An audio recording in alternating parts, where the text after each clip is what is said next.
तो अभी तक जो हमने किया था वो था लीनियर परमुटेशन कि किसी चीज को कितने तरीके से लीनियरली अरेंज किया जा सकता है। ठीक है, अगर वही हमें सर्कल में अरेंज करना तो परमुटेशन के तरीके कितने तरीके से किया जा सकता है वो बदल जाएगा। तो एग्जाम्पल के तौर पे मैं ऐसा कुछ ले लेता हूँ।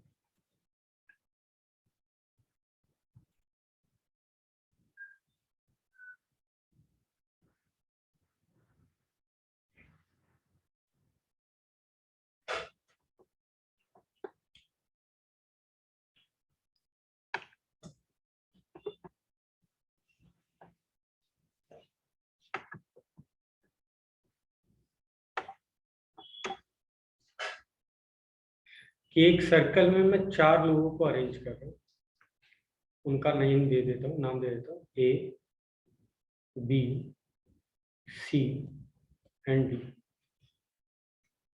ठीक है, इसी को मैं फ्लिप कर देता हूँ ऐसे 90 डिग्री, ऐसे घुमा दिया इस सर्कल को। तो ए यहाँ आ जाएगा, बी यहाँ आ जाएगा, सी यहाँ आ जाएगा, डी यहाँ आ जाएगा, है ना। दोबारा से कर दिया तो ये आ गया, एक बार और किया तो ये आ गया। फिर से अगर मैं रिपीट करूंगा तो हमें ये पहली वाली अरेंजमेंट मिल जाएगी, है ना। अब ये चारों के चारों जो बैठने के तरीके हैं 4 लोगों के, है ना, considering all the chairs and हाँ all the chairs everything is alike, ये चारों के चारों तरीके सेम ही है, इसमें कोई डिफरेंस नहीं है। ए जैसे बैठा हुआ है ए के ऊपर बैठना तुम और देखो कि ए के डी में, ए के राइट में डी रखा हुआ है और लेफ्ट में बी बैठा हुआ है, बी के राइट में ए बैठा हुआ है, लेफ्ट में सी बैठा हुआ है। कोई सा भी ऑप्शन ले लो चारों में से, सब में यही है ना।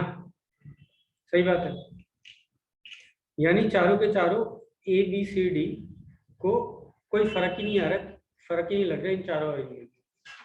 लेकिन यही अगर मैं इधर से तोड़ देता इसको तो इसके करस्पॉन्डिंग एक परमुटेशन आता है A B C D, line में लिखता है। इधर तोड़ दूं तो डी ए बी सी, इधर तोड़ दूं तो C D A B.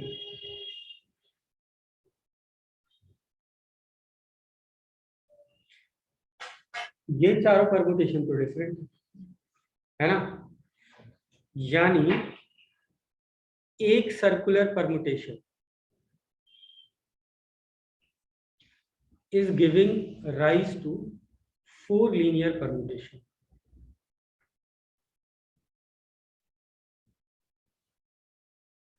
Right. तो ये तो फॉर केस ऑफ 4 हुआ।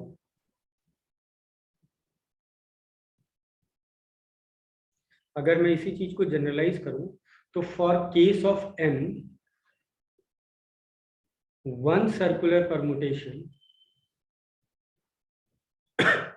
अब मेरे पास n ऑप्शंस होंगे इस सर्कल को अलग अलग जगह से काटने के लिए, है ना, will give rise to n linear permutation, right. अच्छा, यानी सर्कुलर परमुटेशन जितने भी हैं, हर सर्कुलर परमुटेशन n लीनियर को देगा जन्म। तो जितने भी सर्कुलर परमुटेशन है इनटू n, ये टोटल लीनियर परमुटेशन होगा जो कि n फैक्टोरियल होता है,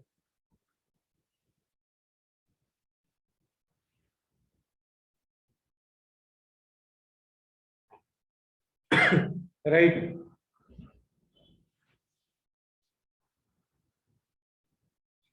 यानी सर्कुलर परमुटेशन कितना हो गया, n फैक्टोरियल बाय n। ठीक है, ठीक है ना।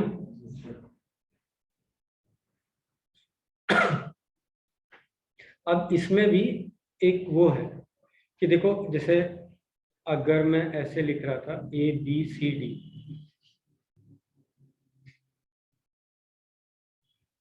तुम सोचो तुम स्क्रीन के पीछे से देख रहे हो तो तुम्हें ए दिखेगा, और ए के लेफ्ट में अब तुम्हें बी दिखे, मतलब इस साइड बी दिखेगा अगर तुम स्क्रीन के पीछे से देख रहे हो। सही बात है ना? और डी यहाँ दिखेगा और सी यहाँ दिखेगा। लेकिन ऐसे देखा जाए तो ये तो डिफरेंट सर्कुलर परमुटेशन। लेकिन बेसिकली क्या किया है, इसको 180 डिग्री ऐसे रोटेट किया है। ये सोचो एक प्लेन पेपर रखा हुआ है ना, उस पेपर का मिरर इमेज लिया है, यही क्या है ना। तो ये तो सेम है, मतलब ऐसे तो देखने में डिफरेंट है, देखने में तो डिफरेंट है, बल्कि ए को भी डिफरेंट लग रहा होगा। इधर ए के राइट में डी बैठा हुआ है और लेफ्ट में बी बैठा हुआ है, यहाँ उल्टा है। यानी these two are different circular permutation. लेकिन for the case of garland and necklace, कोई माला वाला है ना, माला पहन रखी है, चेन पहन रखी है, उसको 180 डिग्री घुमा के उल्टा करके पहन लो, एक ही बात है ना। तो in case of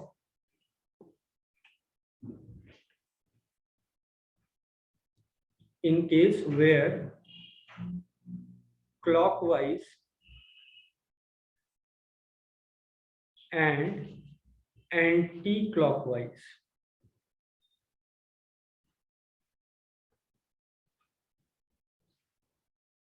arrangement are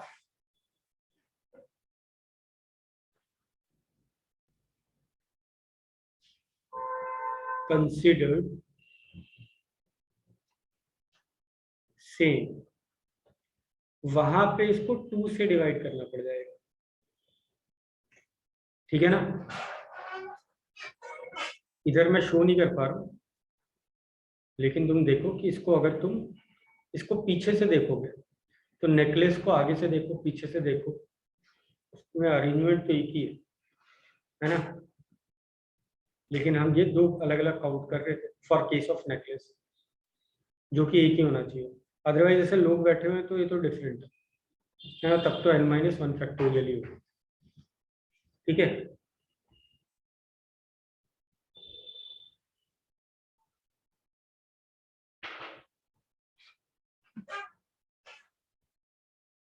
तो एक आध सवाल ले लेते हैं।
देखो अगर ध्यान से देखोगे तो बोला हुआ सेम नेबर नहीं होना चाहिए, सेम नेबर किसी भी टू अरेंजमेंट में नहीं होना चाहिए। तो ये इसी चीज को इंडिकेट कर रहा है कि ऐसा नहीं होना चाहिए। इसमें देखो दोनों में सेम नेबर, किसी को भी उठा दो, यानी यहाँ पे क्लॉकवाइज और एंटी क्लॉकवाइज अरेंजमेंट जो है वो डिफरेंट नहीं है ना। तो 5 लोग हैं तो उनको 5-1 factorial divided by 2 because anticlockwise and clockwise are considered same.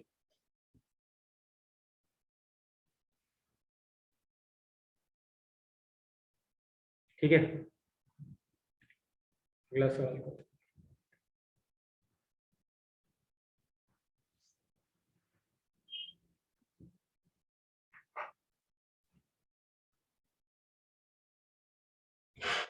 क्या बोला हुआ है कि अमेरिकन जो है वो कॉन्जिक्यूटिव नहीं होने चाहिए।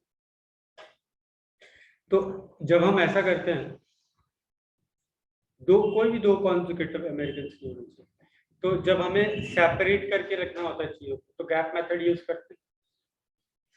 तो पहले 7 ब्रिटिशर्स को अरेंज कर लेते हैं, तो उनको अरेंज करने का फैक्टोरियल 6 तरीका है सर्कल में, है ना। अब इन 7 लोगों के बीच में 7 ही पोजीशन,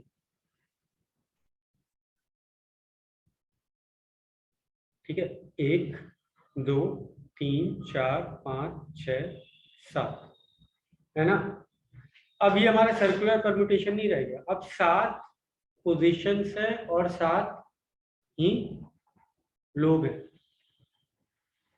तो उनको फैक्टोरियल 7 से अरेंज किया जा सकता है, ठीक है। अब कोई कोई कंफ्यूज हो जाता है कि यहाँ फैक्टोरियल 6 क्यों नहीं, है ना। तो वो कंफ्यूजन में दूर करता हूँ कि मान लो हमारे पास 7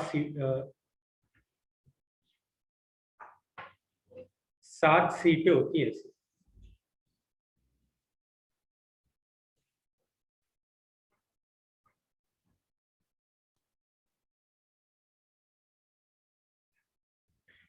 ये सब मार्क्ड होती है,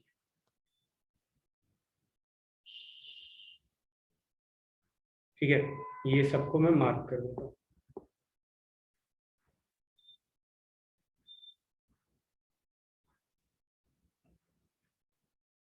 सातों सीट नंबर्ड। अब यहाँ 7 लोगों को बैठाने का फैक्टोरियल 7 तरीका है, फैक्टोरियल 6 नहीं है, क्योंकि हर सीट डिफरेंट है, ये लीनियर परम्यूटेशन की तरह ही है। इधर देखो हमने क्या किया था, हमने इधर बोला था कि ये वाला और ये वाला तरीका ये सेम है ना।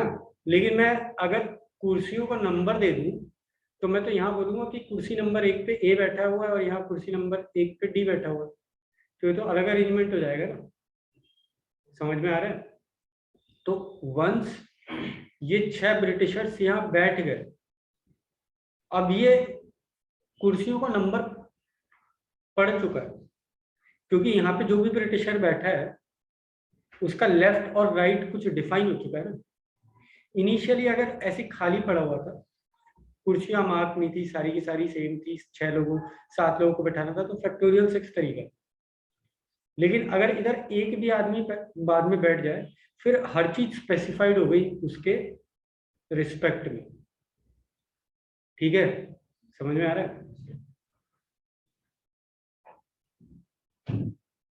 अच्छा, फिर कोई मेरे को ऐसा बोलने लग जाए कि इस हिसाब से तो तब भी 7 फैक्टोरियल आना चाहिए। अभी मेरे को थॉट आ रहा है कि यहाँ पे टोटल 7 सीटें थी, आपने किसी एक पे बैठा दिया, कितने तरीके से बैठा सकते हैं, 7 तरीके से बैठा सकते हैं, है ना। और अब 6 सीटें हैं तो 6 फैक्टोरियल से बाकी 6, तो गलत कर दिया तुमने भाई। जब मैंने बोला कि सातों की सातों सीटें आइडेंटिकल थी, तब यहाँ पे एक आदमी को बैठाने का एक ही तरीका था, किसी भी बैठा तो एक ही तरीके से दिखता। जब यहाँ 7 सीटें खाली थी सर्कुलर परम्यूटेशन में, एक सर्कल में 7 सीटें रखी थी, सातों के सातों खाली थी, सातों की सातों आइडेंटिकल थी, और एक आदमी को बैठाना था मेरे को, एक ही तरीका था, जब तक मैं बोलूँ कि हर कुर्सी अलग अलग नहीं है। समझ में आ रही है मेरी बात। तो तुमने वहां 1 इंटू फैक्टोरियल 6 किया, ना कि ये किया। क्लियर है। चलो अगला पढ़ो।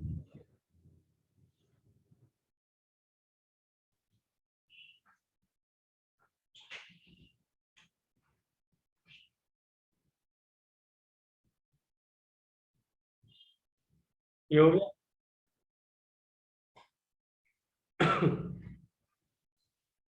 तो देखो इसमें क्या करते हैं, n-1 फैक्टोरियल से सबको अरेंज किया जा सकता है। अब वो तरीके देख लेते हैं जब ये दोनों साथ में, तो ये दोनों अगर साथ में तो इनको एक डब्बे में डाल दिया दो लोगों को, ठीक है, और बाकी बचे n-2 लोग, है ना। तो टोटल एंटिटीज हो गई n-1, है ना। इनको सर्कुलर परम्यूटेशन में बैठाया जा सकता है n-2 फैक्टोरियल से, राइट।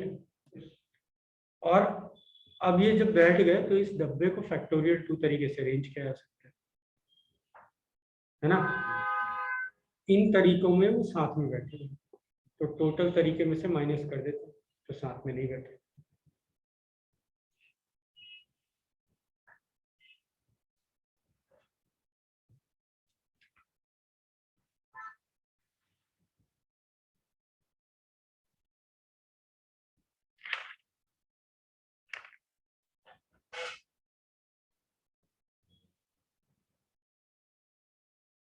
ये वाला तो हमारा पिछला सवाल हो गया।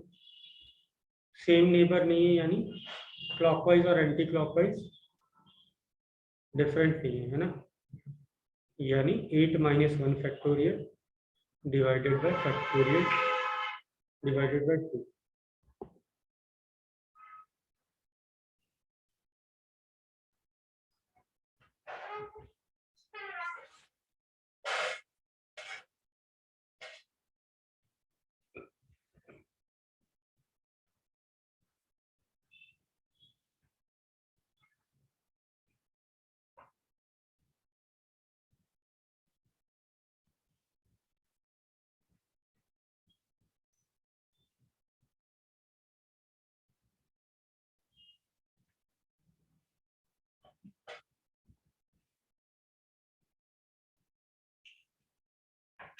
ठीक है,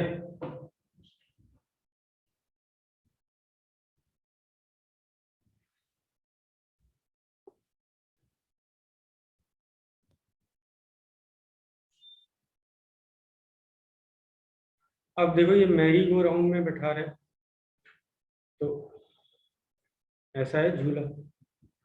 ठीक है, इसको तुम इधर से भी देख सकते हो, इधर से भी देख सकते हो।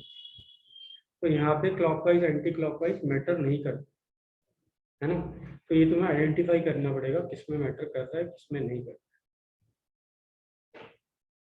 ओके,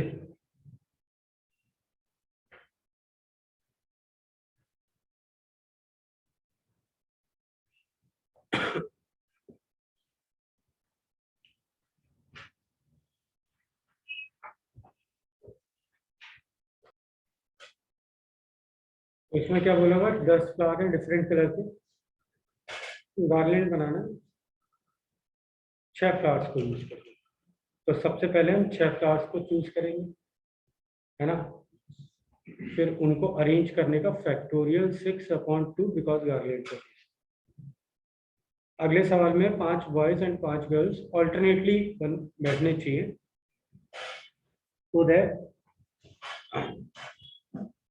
एक पर्टिकुलर बॉय और एक पर्टिकुलर गर्ल साथ में ना बैठे। तो देखो फैक्टोरियल 4 तरीके से बॉयज को बैठा दो।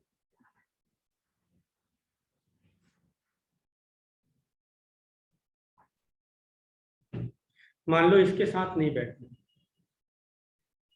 तो जो वो इसके साथ जी डैश को नहीं बैठना, तो जी डैश के पास बचेंगे 3 ऑप्शन, है ना, बाकी 4 लड़कियों के पास बचेंगे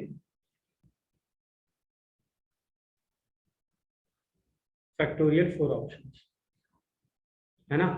यहाँ नहीं बैठने देना था, तो हमने 3 में से कहीं बैठा दिया।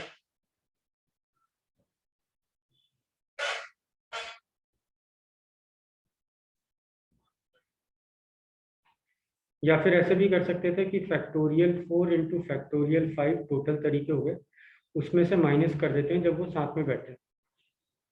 फैक्टोरियल 4 तरीकों से लड़कों को बैठा दिया, फिर 5 स्पेसेस पे फैक्टोरियल 5 तरीकों से लड़कियों को बैठा दिया, इनमें से माइनस कर दिए जब साथ में बैठे। तो फैक्टोरियल 4 तरीके से लड़कों को बैठा दिया, अब उनको साथ में बैठा दो, तो इस लड़की के पास कितने ऑप्शन है, 2 ऑप्शन, उसके अगल बगल के, है ना, फिर बाकी लड़कियों के पास फैक्टोरियल 4 ऑप्शन। ठीक है,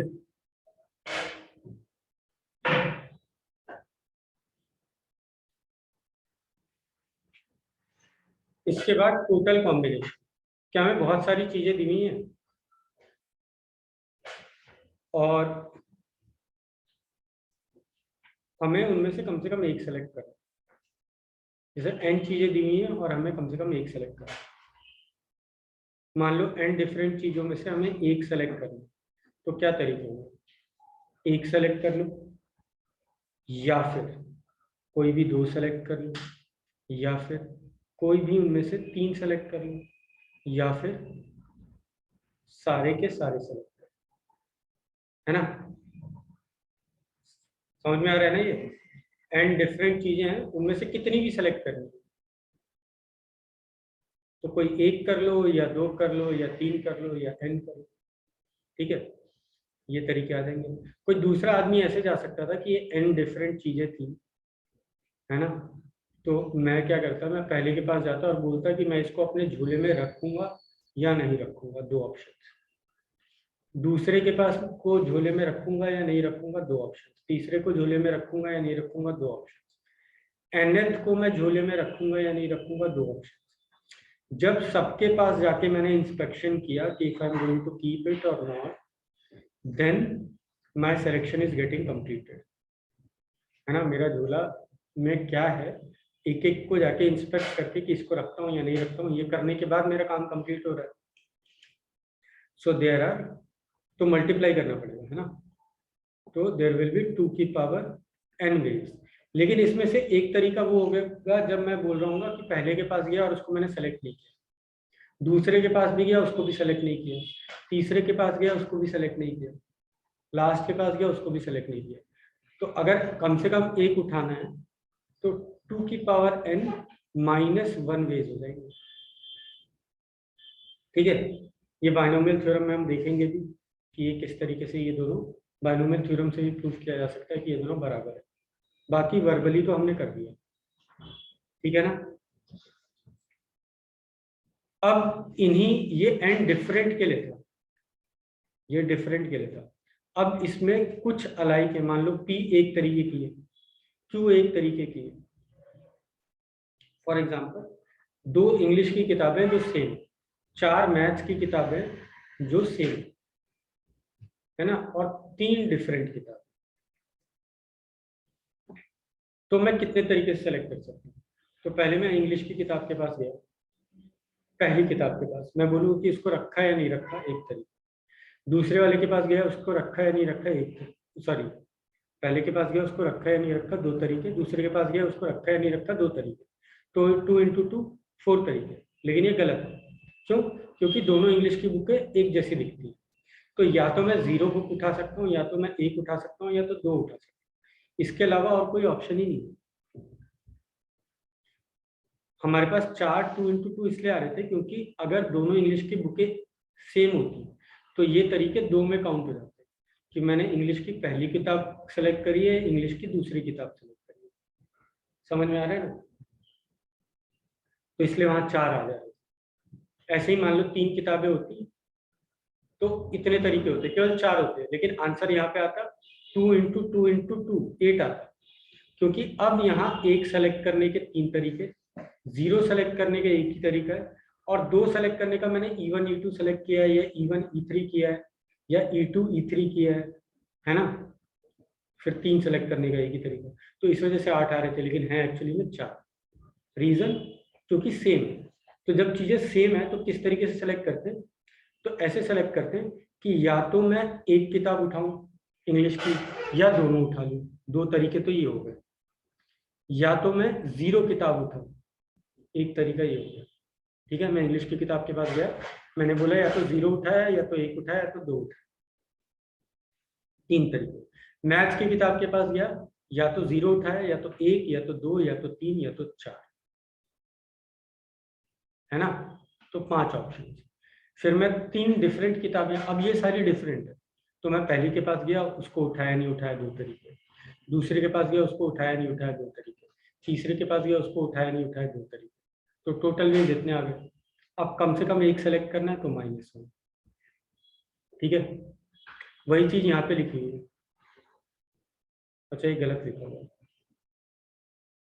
मान लो P अलाइक थी, Q अलाइक थी, R अलाइक थी, तो इसके वेज आएंगे P+1 × Q+1 × R+1, और रेस्ट डिफरेंट थी। मान लो टोटल n थी, तो रेस्ट बची इतनी, है ना? तो 2 की power n - p - q - r, ये आने लग जाएगा, है ना? जैसे यहाँ 2 की पावर 3 आया था, क्योंकि ये 3 डिफरेंट किताबें थी, तो डिफरेंट कितने बचे अब, इतने बचे, है ना। तो 2 की पावर दिस टोटल -1, एक ना एक सेलेक्ट कर लो, ठीक है, ठीक है ना।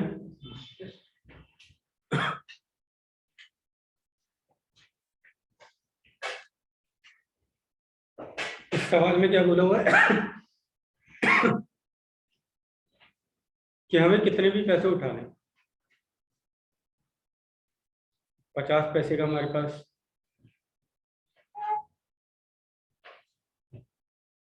एक सिक्का, एक 1 रुपए का, एक 25 पैसे का, 10 पैसे का, 5 पैसे का, 3 पैसे का, 2 पैसे का, 1 पैसे का कॉइन। तो कितने तरीके होंगे, तो कितने डिफरेंट टाइप के कॉइन है, 1, 2, 3, 4, 5, 6, 7, 8, तो 2⁸ तरीके होंगे। -1 अगर एक ना एक उठाना है, ऐसा सवाल में मेंशन, ठीक है। चलो।